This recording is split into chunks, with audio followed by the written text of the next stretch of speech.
I think QE is good, it's necessary, not sufficient. Works in financial markets. To work in the real economy, we need more measures.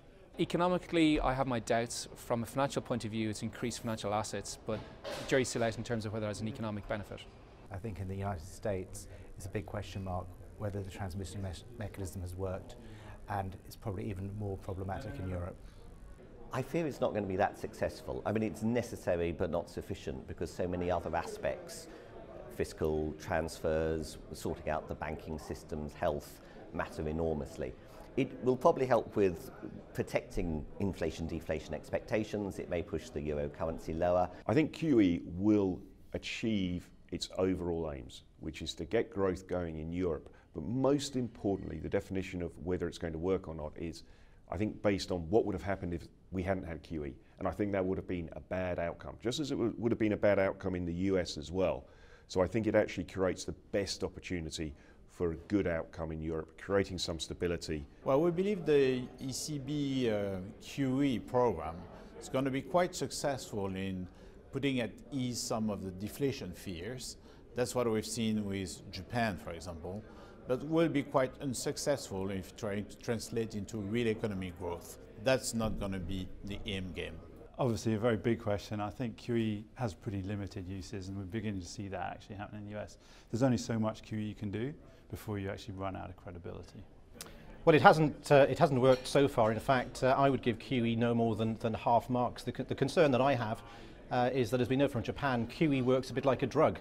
The more you need it, the more you use it. I can't see how the major central banks are going to be able to completely turn off QE in the years to come. It has avoided depression, which is fantastic. I don't think it was ever there to stimulate the economy. It is now being used also to help financial repression. In other words, keep interest rates lower than the inflation rate, so as to rob people, and that is working so far.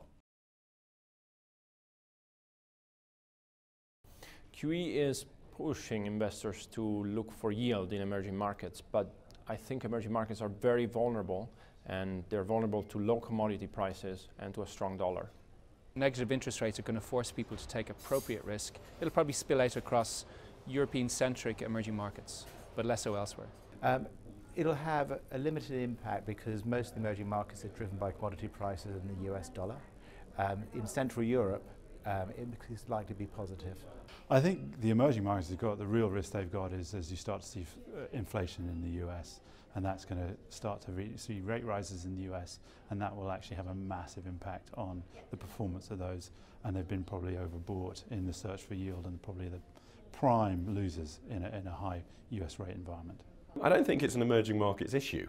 There seems to be a lot of people who think that it is, but it's basically a European issue, and we have to see at what point emerging market central banks basically decide that they are also going to lose money by investing more in Europe and the US and pull the plug.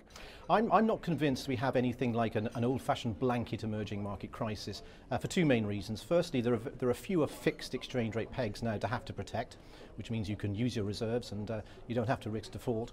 And the second thing is a lot of the emerging market sovereigns have taken the crisis to put their own debt numbers in order. And finally, of course, if there are pressures, funding pressures, at the local debt level, they can simply print money.